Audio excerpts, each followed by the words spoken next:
Hello everybody out there in Facebook land, TikTok world, YouTube, where this is going to be going live, well, in recorded version anyway.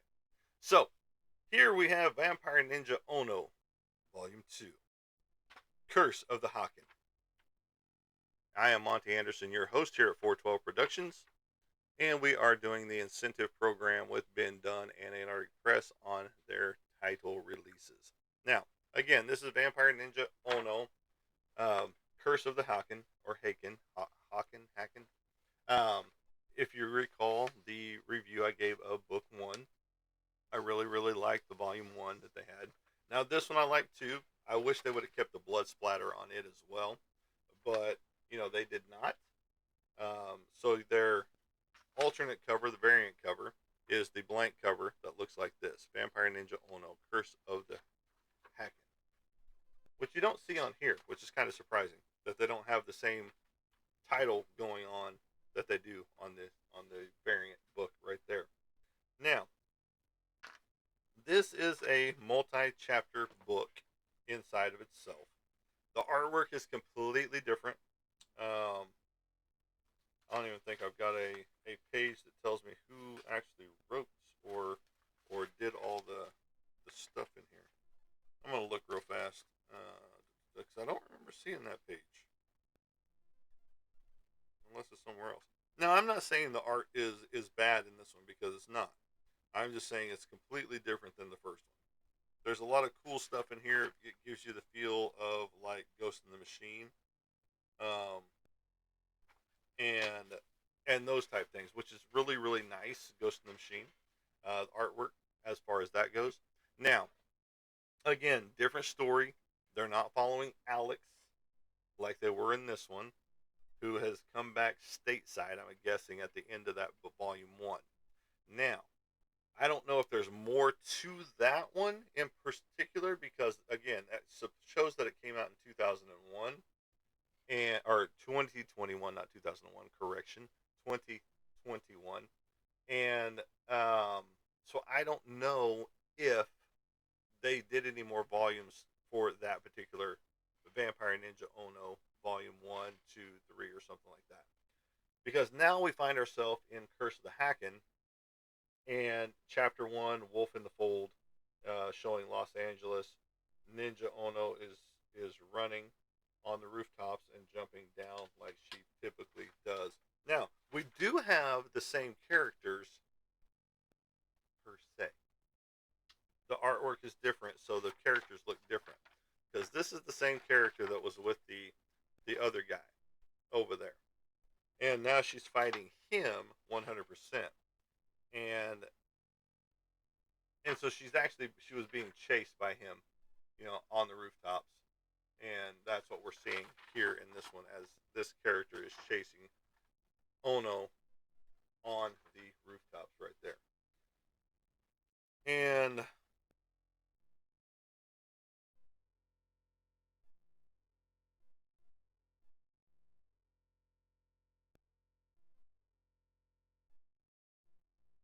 he thought he was chasing her, but she was actually leading him to a more favorable battleground with more sure footing than just on a rooftop.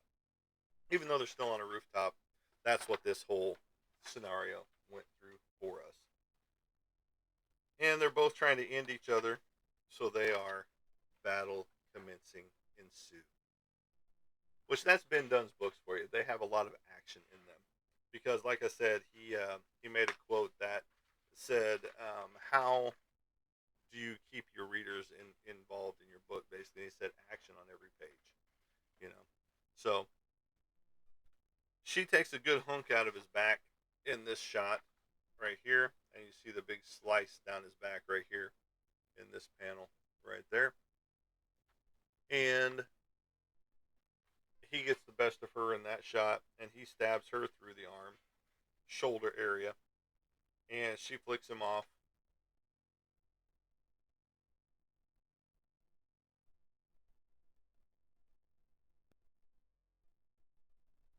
I'm reading it because apparently she's over 300 years old.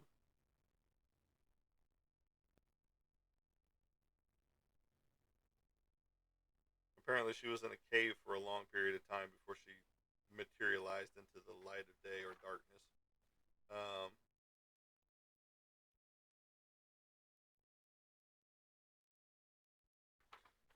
and that's what they're talking about here in all of this fight battle going on. Well, she pulls the sword out of herself, and then she stabs him basically in the same place, and then tosses him off a rooftop. Again, a lot of Ghost in the Shell type of artwork going on here, but it's very cool stuff as far as how it's laying out and playing out in the scenario. Now, I would have kept my mask the same as it was over here in the previous.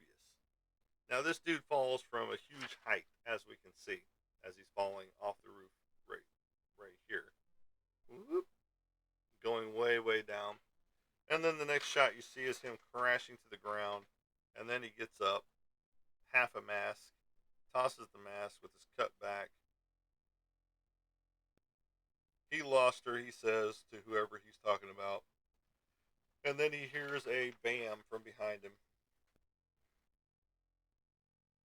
Now, this might not even be the same character that was in the other book, in Volume 1. Now we got this ginormous werewolf that he sees behind him. And you hear a scream, and that's the end of that panel. Now, I fast forward like I did the last book in this one as well. Um, just because I don't want to give you every page step by step. I want you to go get the book if it interests you. Because this artwork style does have that Ghost in the Shell feel to it, unlike the other book that Matthew did. Again, I didn't find any of the title pages to tell me who wrote this book, and I'll have to go look. And in fact, let me go do that real fast. I'm going to pull this up and see if I can see who wrote this one. Because I want to give you guys the full information on it, not just, hey, this is what it is, this is what it looks like, and those type of things. I want to be able to tell you, hey, this is who wrote it, this is who did the artwork on it, and I'm just trying to see if we can find that information for you. Because, that's what I liked about Volume 1 is because it was all right there at the front. Now, I could have missed it, going down through here, but I don't think I did. I just don't think it was printed in there, which is very odd. It's taking it a second to pull up, but as we are still talking about it, the artwork gets fast and furious in here, and it gives you more of that Ghost in the Shell feel, um, with the blurs and things like that. Because now you've got um, a werewolf, kind of like a saber tooth looking character up here, and um, I'll give you this shot right here.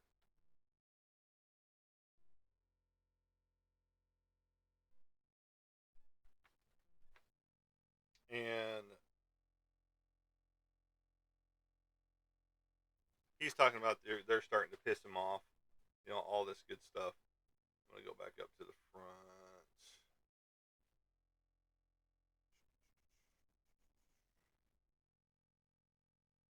I'm just looking through here because I want to make sure that I give credit where credit is due with it all.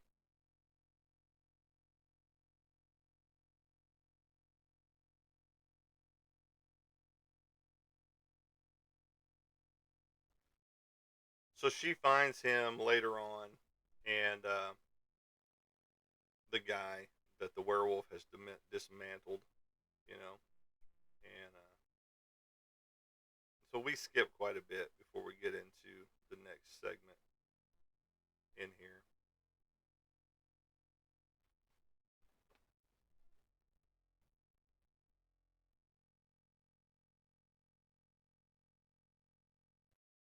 So we're about the woman that's getting attacked is Ono. Um,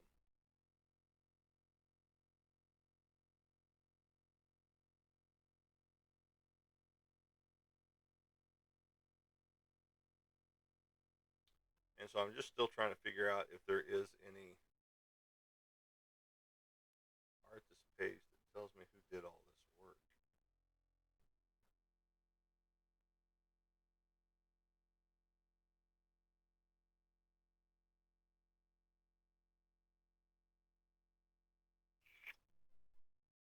And I'm not finding one. Ben Dunn, what's going on, man? I am not finding where it tells me who does the artwork, which is very highly unusual. Because technically you want to know who did all the artwork, but it does not show me.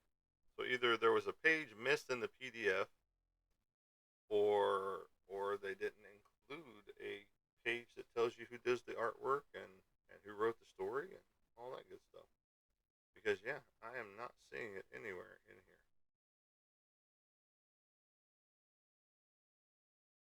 Because end of chapter one, we do not really per se see. We will, but um, because I started pretty close to the end of chapter one. Because there's this huge fight scene that we don't see where he's uh, fighting her, and he snaps her neck. Actually, and that's a page we don't see here. Oh yeah, we do.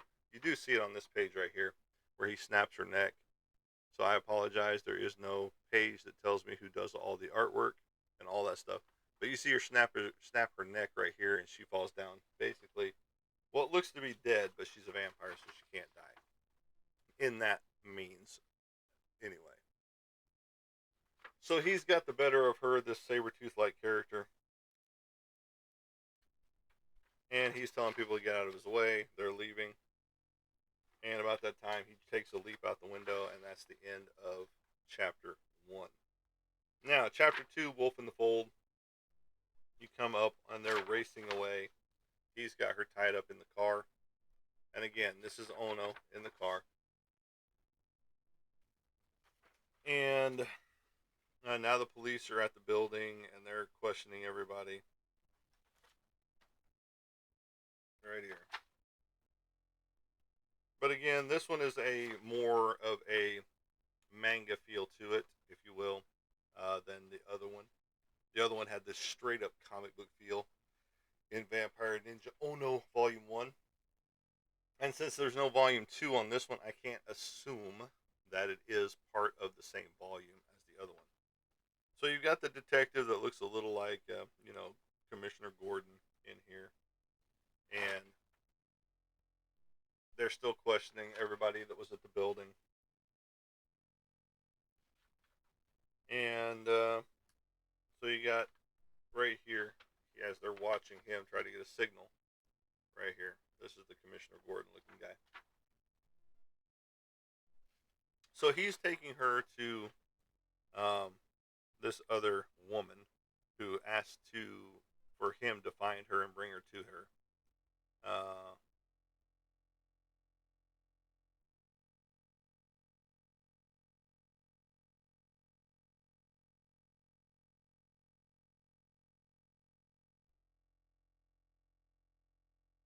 she finds the knife that's located inside of her jacket by her neck, and she cuts her hand with this knife. It's a tanto blade, and she puts her blood inside of her, and she wakes her up.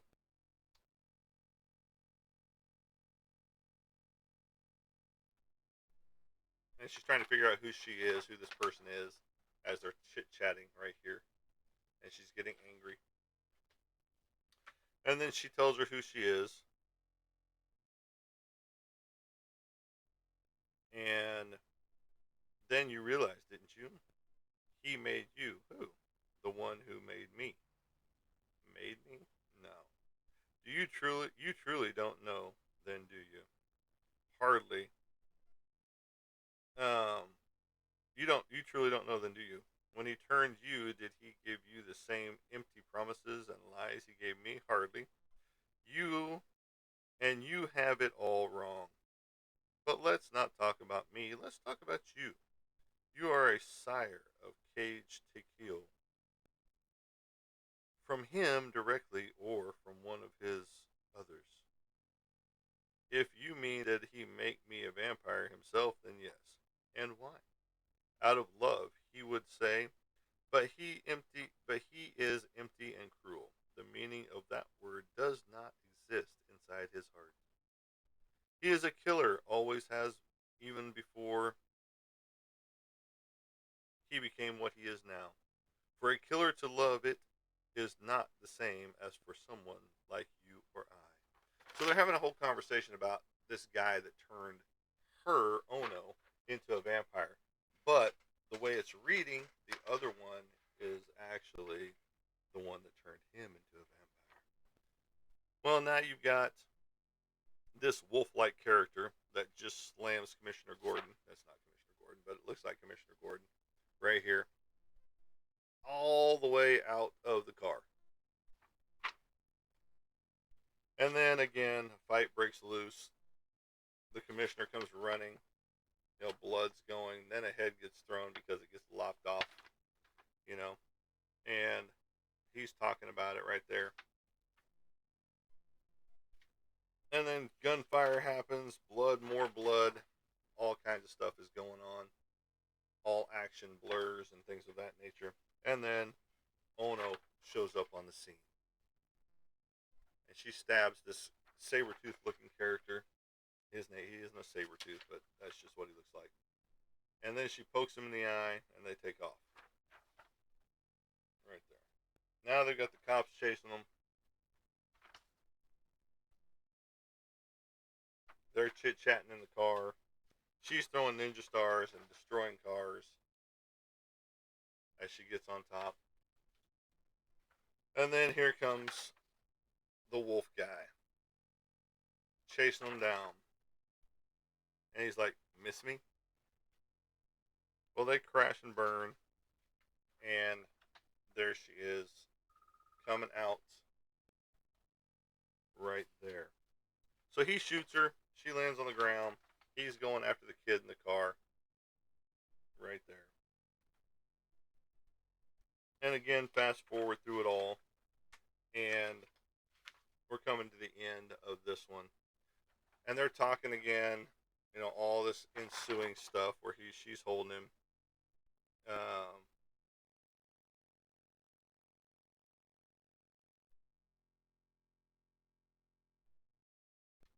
She's telling him to relax. And apparently, I am your great, great, great, great grandmother. So she is super ancient old right here. What she's telling him right here. Well, she's been watching all this stuff happen on video and everything else, and so has some other people. And she's back, and if she's back, and the West, that means there's going to be a war. And so the next thing you see is them geared up for war. They've got their holy crosses and stuff and guns and everything else, and that ends the Curse of the Hakken, Volume 1 and Volume 2, right there. I like it. I like the work in it because it makes you feel like you are in Ghost in the Shell type. And again, I wish I could tell you who wrote it, who penciled it, who inked it, who did the colors for it, and all that good stuff, but I can't. Another good, solid read, another pickup right there that you need to do, which I will look for because I want those blank covers. Mr. Ben Dunn, I need those blank covers. But again, another 2 thumbs up for that book. A lot of action, a lot of good stuff in there. And that is it. Go find it, go check it out, and get it in your hands. There you go. And as I like to leave you, as I say all the time, we will catch you on the flip side. Have a good day, everybody.